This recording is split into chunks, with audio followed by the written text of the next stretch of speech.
We are back this time with another set of shorts, and it is getting increasingly difficult to think of new things to say. So I thought I'll take some time out and, like all great thinkers, sit back and ponder. And I started pondering about three techies, banter, and the number three. And then I realized lots of things happen in threes.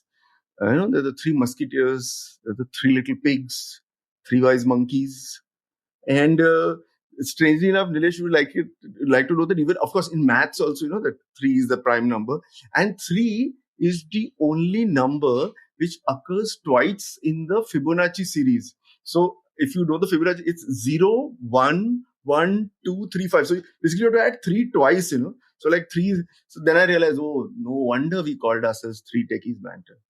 Anyway, yeah. Anyway, so, and as I kept thinking and thinking, I came up on, of course, I'm a big fan of this three body problem. So I said, let me dig a little deeper and see whether there's any truth in this.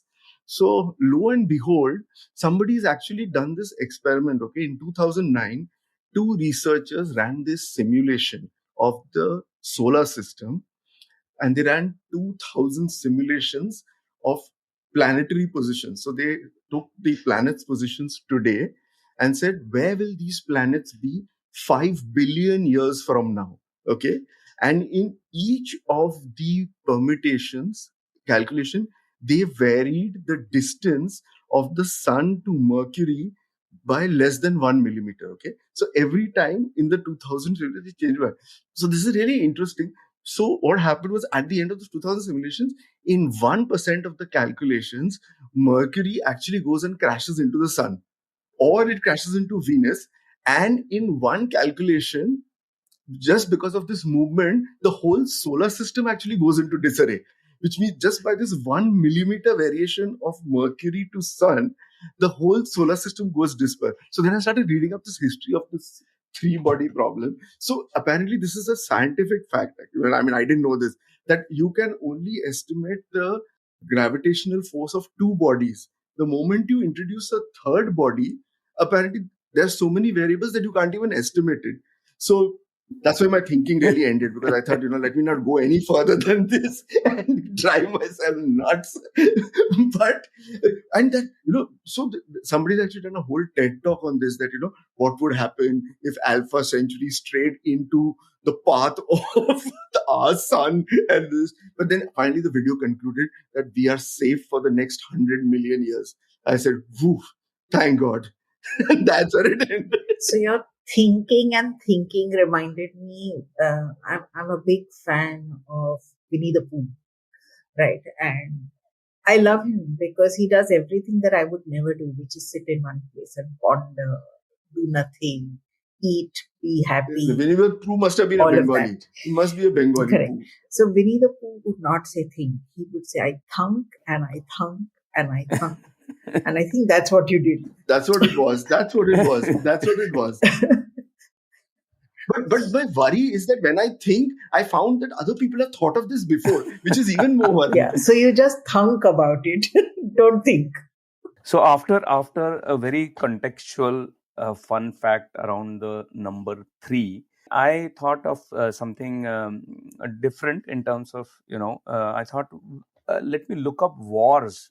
And if there were some wars that were kind of won by chance or by some, miracle or accident.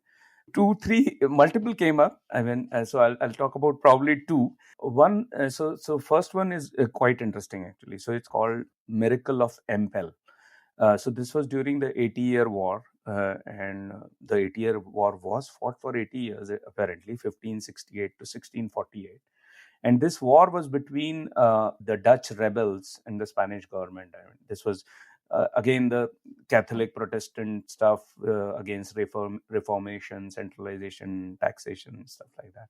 So during this war in winter of 1585, some of the Spanish tercios, the regiment, and they were led by, commanded by a person called Francisco Bobadilla, and they were stationed in north of, this is a cold area, north of Netherlands. and they were completely surrounded by Dutch rebels. They on ship, and they had infantry, so they were surrounded. And the Dutch guys offered these Spanish guys surrender, right? And it seems the Spanish, I won't be able to say it in Spanish, but the immortal words were spoken that Spanish soldiers prefer death to dishonor. We'll talk about surrender after death and all that stuff. So the siege began, and the rebels were doing everything perfect. The Dutch rebels, they had bigger numbers, and they were surrounded. These guys were completely doomed. I mean, the Spanish guys led by Bobadilla. So he knew they are going to lose, and he told the guys to do the last bit of digging a trench, creating some kind of at least delay the Dutch advances. So one of the soldiers, while digging, found a picture of Mary of the Immaculate Conception, and suddenly the morale was boosted. They said, no, this is a sign of God, and they were happy. They said, no, I think we are not doomed and all that stuff. So the overall morale went up.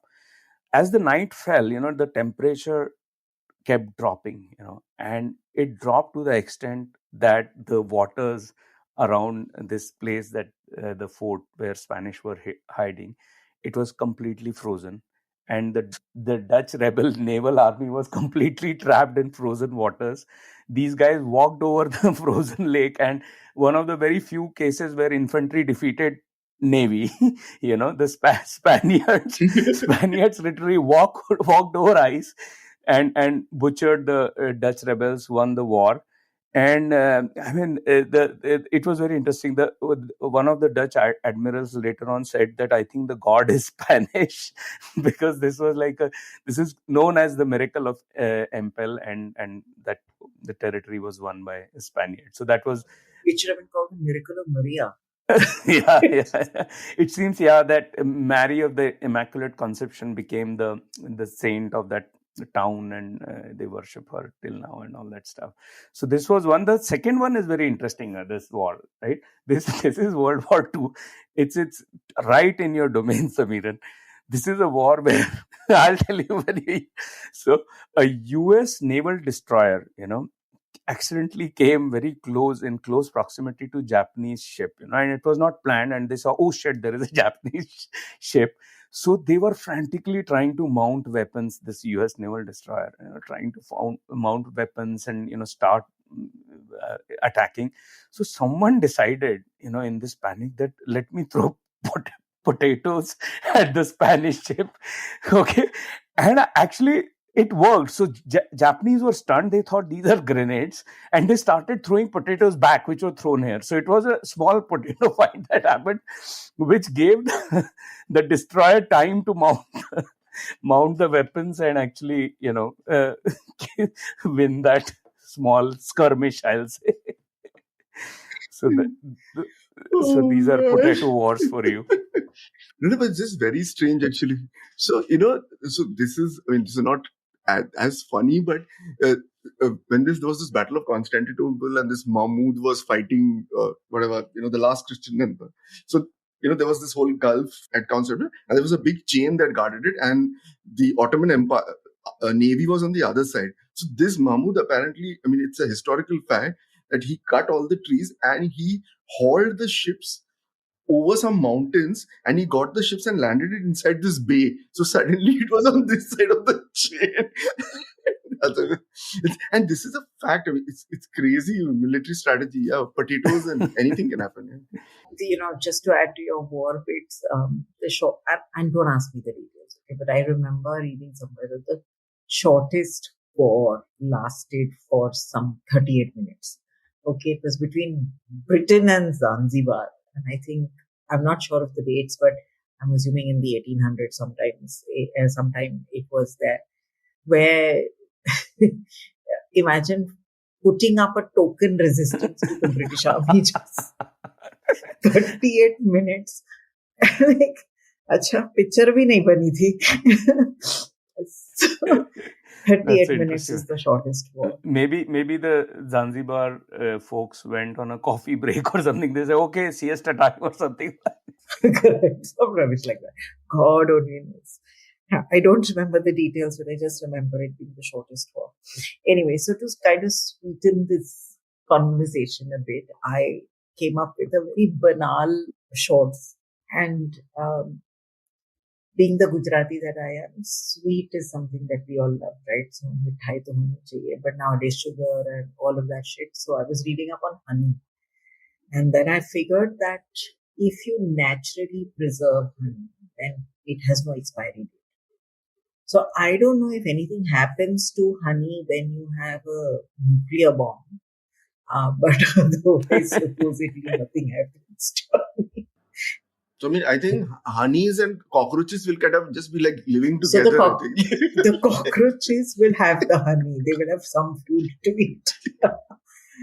So it's Excellent. quite funny, Excellent.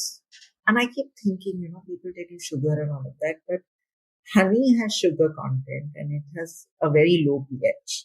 And also the bees make honey in a certain way. So because of that, organisms don't survive in honey. So if you have pure honey, of course, don't take the spurious stuff with sugar in it. It's not going to help. But if you have pure honey, which you make sure that it cannot be contaminated, which means it's in sealed bottles or cans or whatever, then it can live forever. In fact, they found honey in Egyptian tombs, and they found it intact. So, in the interest of getting some sponsorship, I have to tell you that Pondagat honey, which is available in Mime, is very good.